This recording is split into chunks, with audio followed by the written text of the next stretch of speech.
When it's come to buying an SSD enclosure, you might have some question in mind like, what type of enclosure is best for my Mac?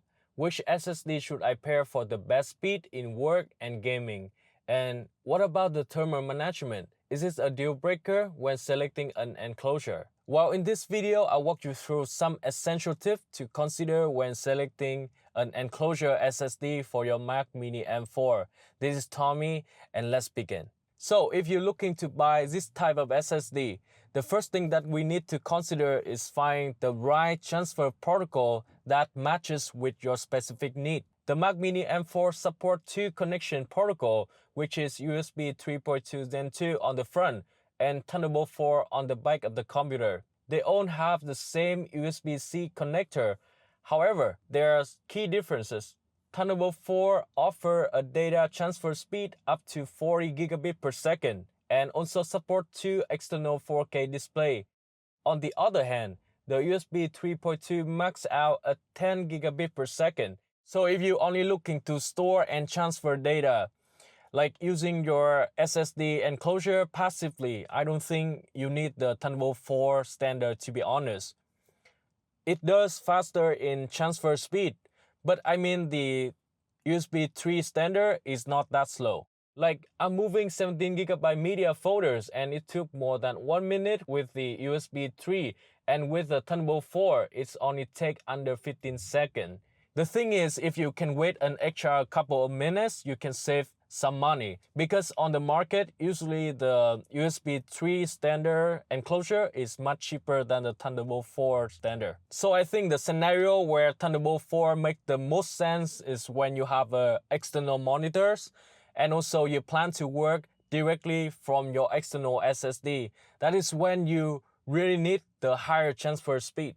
Personally, using this Thunderbolt 4 SSD has been a game changer for me.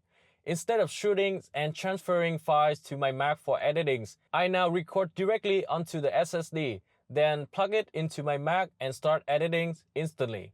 When I'm in Premiere Pro, even with all of my media imported from the external SSD, the drag and drop functionality remain responsive. Playback and adding effects are seamless, and even rendering performs just as well as when using the internal SSD. In fact, the speed tests show that the external and internal SSD are very close in read and write performance. So you can rest assured that any Thunderbolt 4 SSD enclosure will work perfectly fine for video editing or related work like Photoshop or Illustrator. And I think you might ask, can I store and run game directly from the external SSD, right? The answer is yes. It not only can run, but it can run flawlessly. There's no noticeable latencies and a pretty similar FPS compared to the internal SSD. Most of the game now are 50 to over 100 gigabytes, so having an external SSD to store game is a great idea. If you're wondering how to get games or apps to work seamlessly in the external SSD, I have videos scheduled for next week to talk in more detail about that topic. And once it's ready, you can find it in the video description. The next thing that you want to be aware of when buying the first enclosure is choosing the right SSD that is matched with the enclosure format. Also get the fastest speed as possible. So the read and write speed will be vary. This will depend on the protocol of the enclosure and also how well the SSD compatible with the enclosure. So how can you know and how can you get the best out of the SSD you choose and the enclosure? What I recommend is doing a bit of research before buying, like watching videos people test on YouTube where they show the test results with different combinations of SSD and enclosure. Or some of the enclosure have made a test report on different SSD, like this AK6 enclosure. You can refer to that to get the best match. Another thing worth to consider is the size, the material, and also the heat management. I think it would be better to select enclosure that have room inside for airflow, not too tight, especially when you select the fanless model. In terms of material, go for one that made out of aluminum instead of plastic. It's not only looks slicker, but also work better with the thermal pad for heat dissipation. If you use your external SSD all day, this Enclosures model with a built-in cooling fans could be a good choice. Just remember it might be a bit noisier and heavier than a fanless model, but if temperature is your main concern, go for it. During a past week of testing, this little guy does heat up, but actually there's no crash or slow in performance. So I will keep using it and we can talk about its longevity maybe in the next couple of years to make it more relevant. Thank you all for watching. I hope you liked this video, and if you know more information about Enclosure, make sure to contribute your part in the comment below. And if you have any questions or recommendation, please comment and let me know.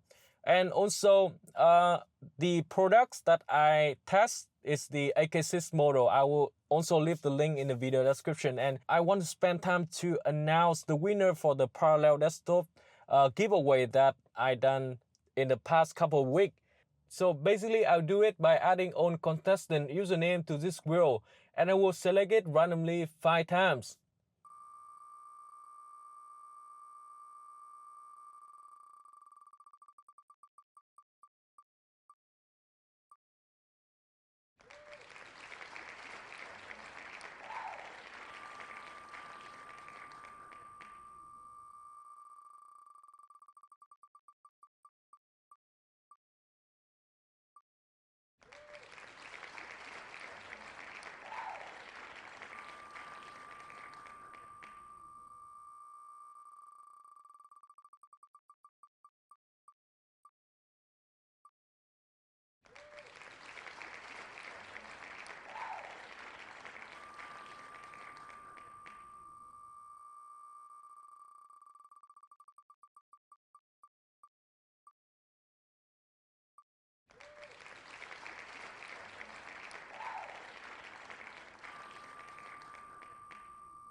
Alright, congratulations! If you are one of the 5 winners, make sure to DM me on my Instagram to receive your parallel key.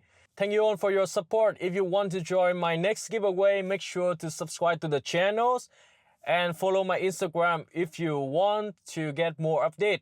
And see you guys in the next video. Goodbye.